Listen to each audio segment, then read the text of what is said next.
जय हिंद दोस्तों, आप सभी का एक बार फिर से हमारे यूट्यूब चैनल एजेड अध्ययन पर स्वागत है। देखिए, आज की इस वीडियो में हम लोग बात करने वाले हैं 10th क्लास हिस्ट्री का चैप्टर नंबर 4, जिसका नाम है भारत में राष्ट्रवाद।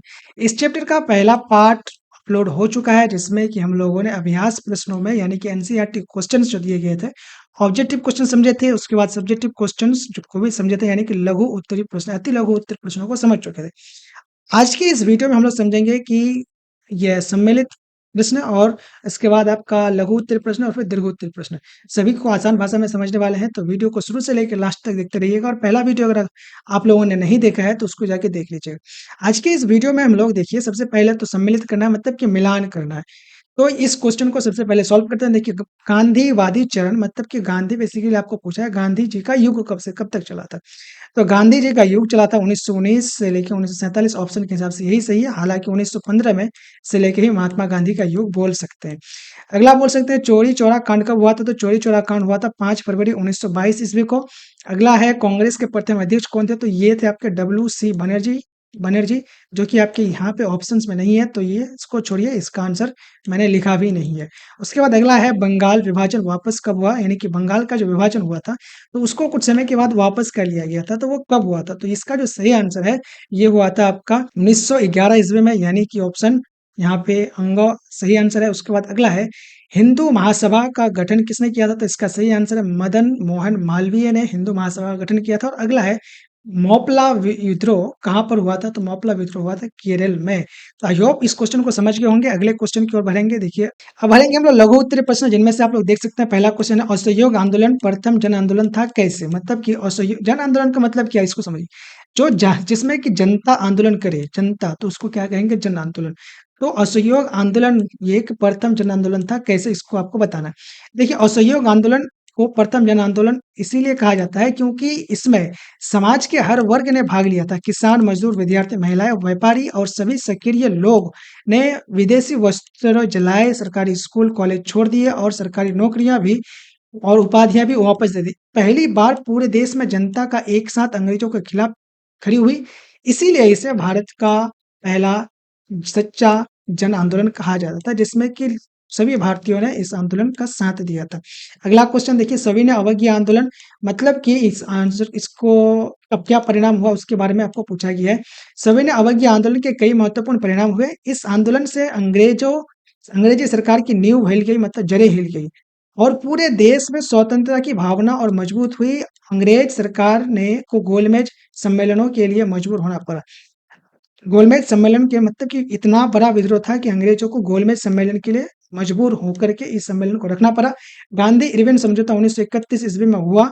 इसी आंदोलन के कारण बोल सकते हैं, जिसकी वजह से क्या हुआ कि गांधी जी ने और इरविन के बीच में जो समझौता हुआ था उसमें क्या हुआ था कि जिसमें राजनीतिक कैदियों को रिहा कर दिया गया, यानी कि भारत के जो लोग राजनेता थे लेकिन उनको ब्रिटिश सरकार ने गिरफ्तार कर लिया था, उनको रिहा किया गया। और सबसे बड़ा परिणाम यह था कि भारत की जनता को बल और एकता का एहसास हुआ और आजादी का सपना और मजबूत बन गया।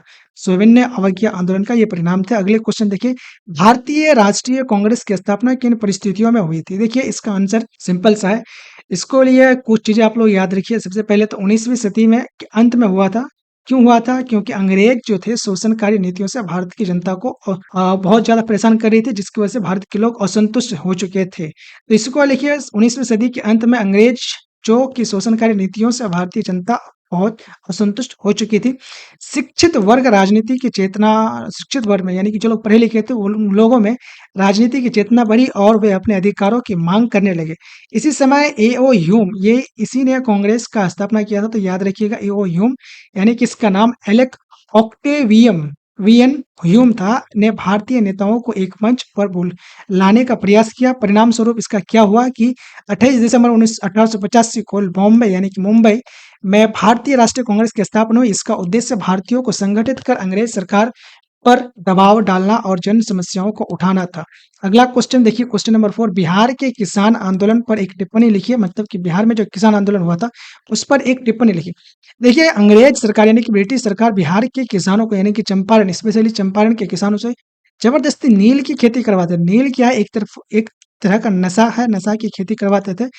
उसी के खिलाफ और बहुत ज़्यादा इनको परेशान भी करते थे, टैक्स ले लेते थे, किसानों को कुछ बचता नहीं था। इसीलिए इसके खिलाफ क्या हुआ कि बिहार का किसान आंदोलन मुख्य रूप से नील की खेती से जुड़ा हुआ था। अंग्रेजी हुकूमत ने किसानों से ज़बरदस्ती नील की खेती करवाती थी, जिससे किसानों को बहुत नुकसान होता और इसी शोषण के खिलाफ 1917 में महात्मा गांधी ने चंपारण सत्याग्रह शुरू किया। यह गांधी जी का पहला सत्याग्रह था और इसकी के परिणाम स्वरूप किसानों की पीड़ा देश भर में जानी गई और सरकार को नील की खेती, जबरन खेती बंद करनी पड़ी। इस आंदोलन से किसानों को आत्मविश्वास आया और राष्ट्रीय आंदोलन को नई दिशा मिली।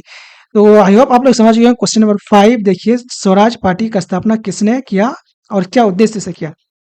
देखिए, स्वराज पार्टी का स्थापना कैसे हुआ था? देखिए, इसका ये किया था चित्तरंजन दास और मोतीलाल नेहरू। देखिए, ये दोनों लोग जो थे भारतीय राष्ट्रीय कांग्रेस के ही सदस्य थे। लेकिन भारतीय राष्ट्रीय कांग्रेस आप लोगों को पता है कि सीधे तौर पे उनका खिलाफ कर रही थी। लेकिन इन दोनों ने क्या दिमाग लगाया कि अंग्रेजों के हिसाब से अंग्रेजों के पार्लियामेंट में जाएंगे, यानी विधान परिषद में जाएंगे और फिर अंग्रेजों का विरोध करेंगे। मतलब कि उनके अंदर घुस के उनका विरोध करेंगे। बेसिकली इनका ये प्लान था। इन लोगों ने किया भारतीय राष्ट्रीय कांग्रेस को छोड़ करके इस पार्टी का निर्माण किया। 1923 ईस्वी में चित्तरंजन दास और मोतीलाल नेहरू ने की इस असहयोग आंदोलन की असफलता के बाद कांग्रेस के कुछ नेता चाहते थे कि अंग्रेजों के विधान परिषदों में जाकर उनका विरोध किया जाए और इसी कारण कांग्रेस से अलग होकर स्वराज पार्टी बनी।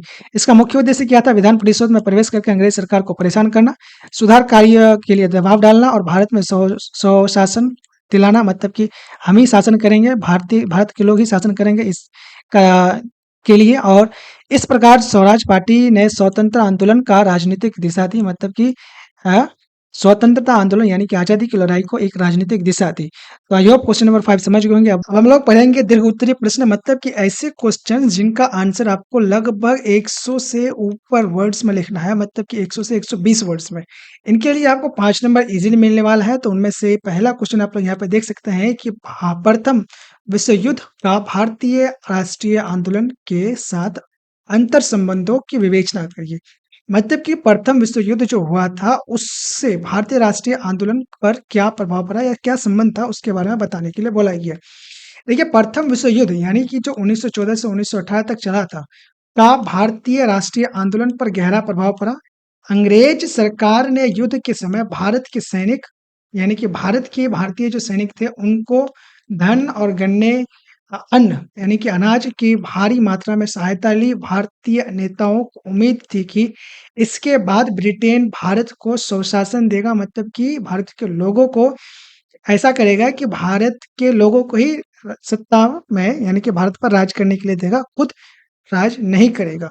लेकिन युद्ध के बाद अंग्रेज सरकार ने भारत को स्वतंत्रता देने से के बजाय रॉलेट एक्ट जैसे दमनकारी कानून लागू कर दिए। इससे भारतीयों में गहरा आक्रोश फैला। मतलब भारत के लोग बहुत ज्यादा गुस्से हो गए, क्योंकि प्रथम विश्व युद्ध में ब्रिटिश सरकार ने ये कहकर के कि तुम लोगों को स्वशासन दे दूंगा, इस ये बोल करके भारत के सैनिकों को इस्तेमाल किया, वहां के धन अनाज को इस्तेमाल किया। तो लेकिन इस युद्ध के बाद ऐसा नहीं किया, इस वजह से लोगों में गुस्सा थी। लेकिन युद्ध के दौरान की बात करें तो आर्थिक संकट बढ़ गया था। युद्ध के दौरान वस्तुओं का दाम बहुत ज्यादा बढ़ गया था और करों में वृद्धि यानी कि टैक्स बढ़ा दिया गया था। लाखों भारतीय सैनिकों ने युद्ध में भाग लिया और त्याग किया। इन सब के बावजूद जब स्वतंत्रता नहीं मिली तब जनता में असंतोष बढ़ा और स्वतंत्रता आंदोलन को नई गति मिली। यही कारण है कि प्रथम विश्व युद्ध युद्ध भारतीय राष्ट्रीय आंदोलन का एक महत्वपूर्ण मोड़ सिद्ध हुआ। आई होप आप लोग ये समझ गए होंगे। बेसिकली आपको ये अगर यहाँ से यहाँ तक याद है, यहाँ से ऊपर, तो आप इस आंसर को लिख सकते हैं या नीचे यहाँ लिखने की कोई जरूरत नहीं है, आप लोग यहाँ से खुद से भी लिख सकते हैं। आई होप आप लोग समझ गए होंगे। अगला क्वेश्चन यहाँ पे देखिए, क्वेश्चन नंबर 2 है असहयोग आंदोलन के कारण और परिणाम के बारे में लिखना है। मतलब कि असहयोग आंदोलन जो महात्मा गांधी के द्वारा चलाया गया था उसका क्या कारण था और उसका परिणाम क्या हुआ। देखिए, असहयोग आंदोलन 1920 से 22 भारत के स्वतंत्रता संग्राम का एक बड़ा चरण था। इसके शुरू होने के कई प्रमुख कारण थे। सबसे पहला तो रोलेट एक्ट जो कि 1919 में लाया गया था। इस कानून ने भारतीयों की स्वतंत्रता छीन ली, इससे जनता में आक्रोश बढ़ा। दूसरा, जलियांवाला बाग हत्याकांड जो कि 1919 में ही हुआ था। निहत्थे भारतीय लोगों पर अंग्रेज सरकार के द्वारा गोलीबारी ने पूरे देश को हिला दिया था। उसके बाद तीसरा है खिलाफत आंदोलन। तुर्की खलीफा के पद की रक्षा के लिए भारतीय मुसलमानों ने आंदोलन चलाया था। गांधी जी ने इसे असहयोग आंदोलन से जोड़ दिया था। उसके बाद अत्याचार व अन्याय। देखिए, अंग्रेज शासन का दमनकारी रवैया और न्याय का अभाव था, जिसके जो भी एक कारण था। उसके बाद इसका परिणाम क्या हुआ, ये देखिए। आंदोलन का परिणाम, इस आंदोलन ने पहली बार जनता को बड़े पैमाने पर स्वतंत्रता संग्राम में जोड़ा, मतलब कि लगभग पूरे देश को जोड़ दिया था इस आंदोलन ने। उसके बाद विदेशी वस्त्रों, स्कूलों और अदालतों का बहिष्कार किया, मतलब कि दूसरे देशों का, बेसिकली ब्रिटिश सरकार के द्वारा जो भी चीजें बेची जाती थी, स्कूल थे, उनको बहिष्कार कर दिया गया। उसके बाद तीसरा है गांव गांव में राष्ट्रवादी चेतना का प्रसार हुआ। उसका चौथा है चौरी चौरा कांड, जो कि 1922 ईस्वी में हिंसा होने पर गांधी जी ने आंदोलन वापस ले लिया। कब लिया था? 1922 में लिया था, ठीक है। क्यों लिया था? सॉरी, जो आपका चौरी चौरा कांड होता है 1922 में होता है। चौरी चौरा कांड में क्या था, आप लोगों को मैंने बताया था कि एक पुलिस चौकी पे, जो कि चौरी चौरा नाम का स्थान पे था, वहां पर आंदोलनकारियों ने हमला करके वहां की पुलिस वालियों को मार दिया था, जला दिया था। आंदोलन भले ही अधूरा रह गया, लेकिन इससे अंग्रेज सरकार की जड़ें हिला दी और भारतीय राजनीति को एक नई दिशा दी। अगला क्वेश्चन यहाँ पे देखिए, सविनय अवज्ञा आंदोलन के कारणों को विवेचना करिए।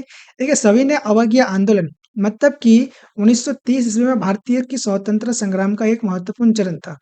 सविनय अवज्ञा आंदोलन, इस आंदोलन क्या था? भारत के स्वतंत्रता संग्राम का एक महत्वपूर्ण चरण था। यह आंदोलन अंग्रेजी शासन के अन्यायपूर्ण कानूनों के विरोध में चलाया गया था। इसके कुछ प्रमुख कारण थे, जिनमें से पहला है 1929 में लाहौर अधिवेशन हुआ था, जिसमें कांग्रेस ने पूर्ण स्वराज को अपना लक्ष्य घोषित किया था और अंग्रेजी सरकार को स्वतंत्रता देने के लिए समय की सीमा तय की थी। 1929 में लाहौर अधिवेशन में पूर्ण स्वराज का मांग किया था, ठीक है।